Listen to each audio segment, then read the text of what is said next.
what happens is the pathways of your consciousness that's found from your feeling places within your meat sack body, it gets rewired.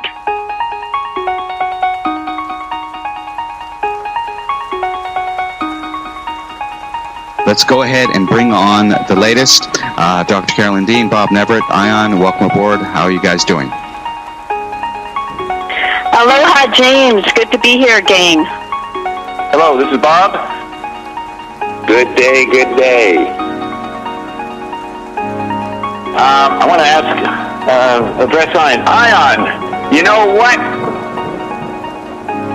Hey, Bob, you know when? When is the what going to be when? Because when is the empirical scientific reference point that you judge your what's by.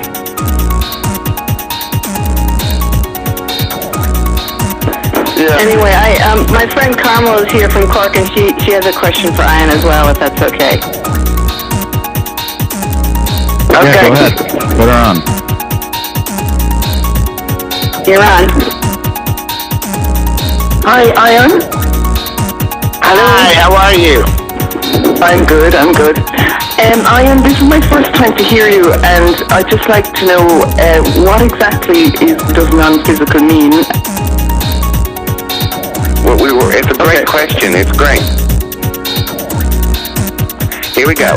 You have non-physical in you already. Every human creator on the planet, whether you like it or not, whether you want it or not, whether you understand it or not, you also have this non-physical. So, you have an inside patch into every dynamic within the human creator's reality.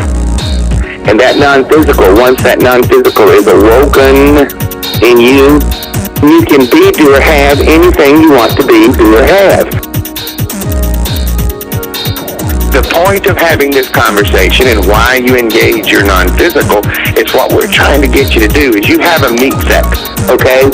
Piss, blood, vinegar, guts, good stuff, flesh, bone, hair, nails. You have physical, okay? You also have a non-physical, and you have that whether you know it or not, like it or not, believe it or not, think on it or not, accept it or not, embrace it or not. You got one, okay? You also have this marvelous system of a labyrinth of your mind where you sift out every dynamic that's in your reality. It's very powerful. It's more powerful than you know. You're only using a tiniest little bit of it, and there's much more there than you have engaged. Now that's not just you, that's everybody. You're confused by it. You're only using 5 to 7% of your mind mass now. What happens when you come to a place where you turn all the lights on? You might need sunglasses because your future may become so bright that you require shades.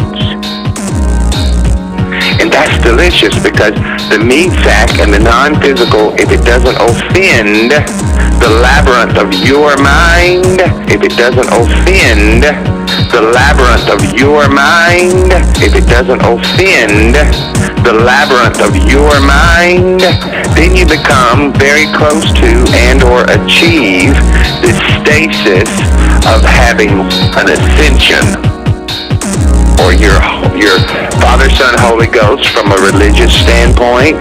That's what they were trying to get you to do, trying to get God to live in your heart.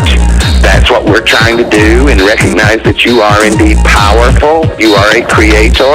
Everything that's in your world you create.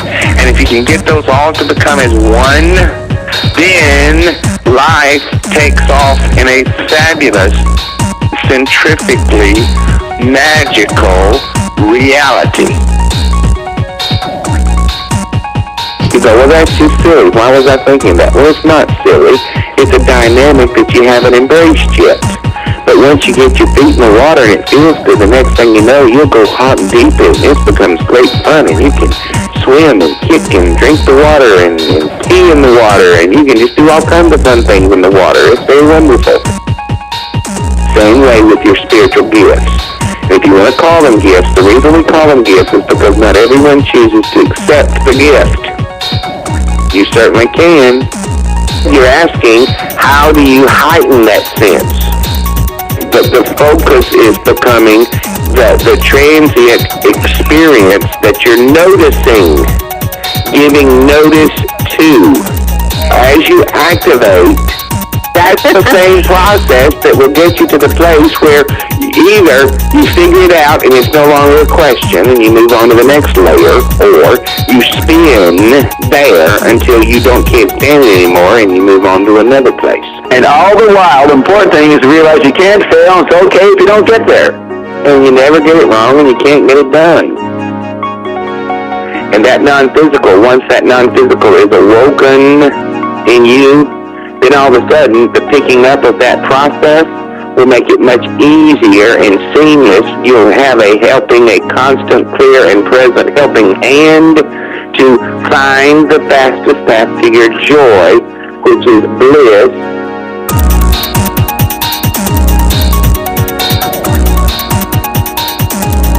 The point of having this conversation and why you engage your non-physical is what we're trying to get you to do. If it doesn't offend the labyrinth of your mind, you can be, do, or have anything you want to be, do, or have.